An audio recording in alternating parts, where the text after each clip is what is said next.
Welcome back, I am John P. Today we are going to be talking about some watches that you can purchase today and rest assured that in many years from now, the watches will still remain relevant. These are going to be watches that you could technically buy and wear forever, at least your lifetime, but also you can be very safe to know that you can pass these down and the people that would be inheriting these watches would also be able to wear them. They'll be relevant. The styles are very likely to still be just as acceptable and wearable today as it will be in the future. But before we do that, on the wrist today, I have actually, once again, my Omega Seamaster Aquaterra Good Planet 38.5 in titanium. I have this on actually an aftermarket canvas strap, and that makes it just so light. The titanium and the canvas strap together just makes this so wearable. I'll actually be releasing a video in the coming weeks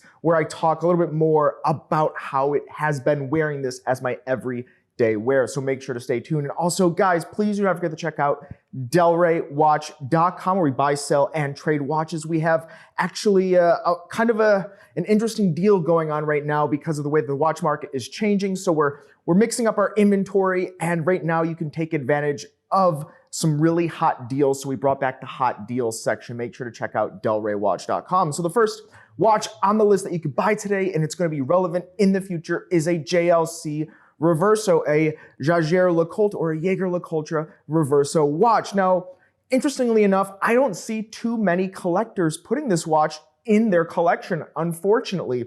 But it's really a shame because not only is JLC such a true watch collector's manufacturer, right? They put their watches in oftentimes 1,000 hours. That's kind of what they've been known for, right? They're 1,000 hours of testing and so on, but they also have a strong dedication to the horology behind it. Now, they're not always known for putting that at the forefront of their brand, and that might be why collectors have kind of delved into other brands and maybe not so much JLC as maybe once upon a time. But specifically, the Reverso is a watch model that's almost 100 years old at this point, right? This watch model came out in 1930.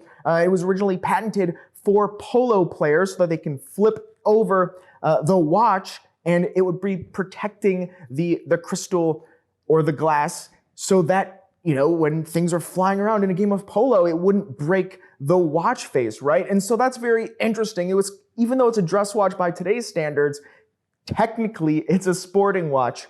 In my particular favorite JLC Reverso is going to be the Tribute line. Now, I like the Tribute line in either the burgundy, you know, the red, the green, or the blue, but they have a Tribute moon phase. They have a Tribute duo face. And why I like the Tribute is it is just that, right? It's a nod. It's a tribute to the original. It's much more in line with the stylings of the original Reverso, as opposed to some of the Reverso models, such as the Grand Sport, which is a little bit different of a style, or just even the other Reverso models that exist today. They've been modernized, but going into the future, they're all so similar, and it should still remain a watch that you could wear well into the future. Check out the JLC Reverso. I think collectors are going to start jumping on this bandwagon soon.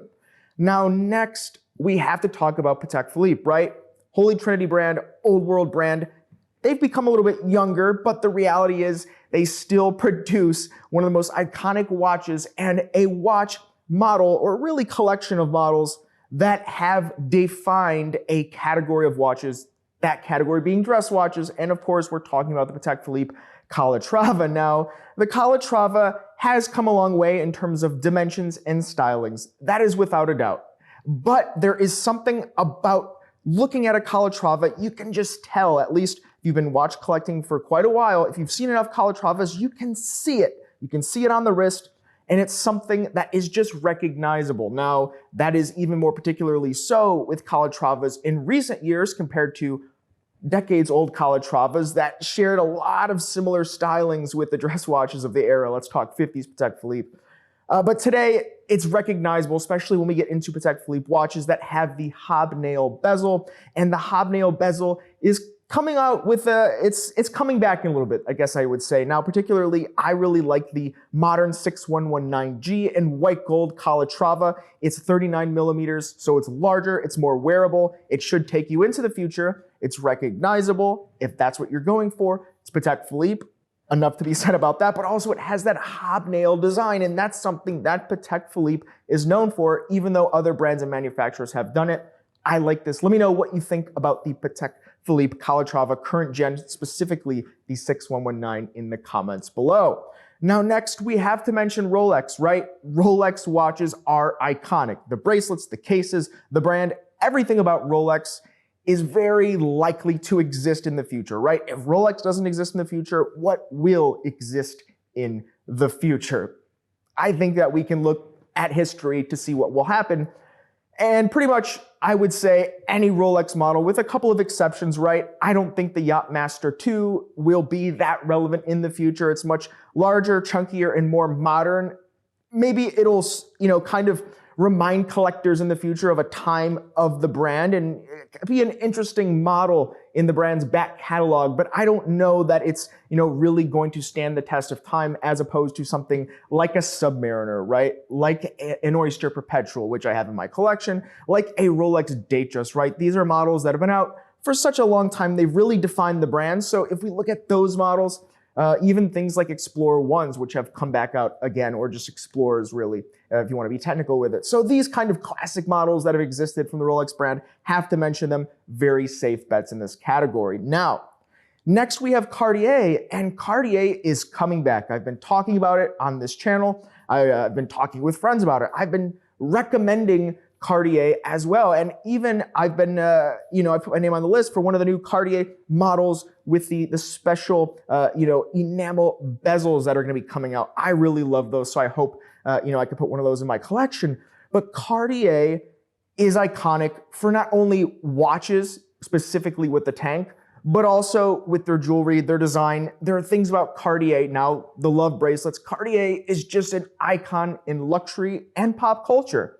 And with that comes the Tank. So specifically, I would recommend the Cartier Tank Louis, and that's because it's gonna be a lot more like the original Tank. It draws from history and gives it a little bit of a modern, more wearable styling. The dimensions are more similar to vintage Cartier Tanks, and the Louis is gonna be a little bit of a higher line from the brand. It's going to come in precious metal, and it's just more quintessential classic Cartier that will be more relevant in the future. Now, that comes at a bit of a higher price tag from the brand. If you wanted to get more approachable, you can get a must-stay in one of the colors, the red, the green, the blue, or now the black, but they also have the solar beat, which is going to be, essentially a must-stay, but it is photovoltaic, right? So it's going to be drawing energy from the sun to charge the battery and run the watch. And that way, it's kind of cool. And these have started shipping out to boutiques and authorized dealers, I've heard recently. So if one of you guys out there were thinking about maybe adding the Cartier Tank Solar Beat to your collection, they're floating around. But in summation, Cartier Tank watch that will certainly be relevant in the future. Now, last, we have to mention the Omega Speedmaster Professional. The Omega Speedmaster Professional 20 years ago was a nice, respectable watch, right? But now it's so iconic and it's everywhere, right? You cannot go to any watch collector meetups. You can't go to a Red Bar. You can go nowhere without someone having either a standard Speedmaster Professional on their wrist or a limited edition, one of the many limited editions or productions that they now have. But the Speedmaster Professional is absolutely classic. If I would recommend one, I would get, the standard Speedmaster Professional Moonwatch, the black on black version of the watch, if you want it to be incredibly relevant and still wearable in the future, and to, rest assured that they're still producing something similar so that it's just kind of a relevant piece to wear, right? You could certainly go off the beaten path and get a limited edition like a Tintin or an Alaska Project or a Snoopy, right? You could do that, but it's going to be more of a collector's item. Perhaps it's going to be more of a nod to the past than, something that would still be in production, something comparable at the time. So Speedmaster Professional, of course, these types of talks and chatter has to have it on the list, right? Are there any Speedy guys out there? I would love to actually see it and hear your opinions in the comments below, because I've noticed a little bit of a pullback just a little bit in some of the speedy collector communities. We had a Snoopy recently, and we were a little bit surprised at the pullback in demand compared to a year prior. So I would love to see and hear in the comments below if there's any speedy guys out there. But guys, this is my list here in the year 2022 of watches that you could purchase today and still be very relevant in the future. You could wear it, you could put it in your collection, bring it out special occasions, or maybe just put it in the mix. These are all safe bets, but I would love to hear your comments and opinions on similar watches down below. Guys, please do not forget to thumbs up, like, and subscribe. I really do appreciate it. You can find me on Instagram, TheRealJohnP, and also do not forget to check out DelReyWatch.com. Thanks, guys. You've been chatting with John P.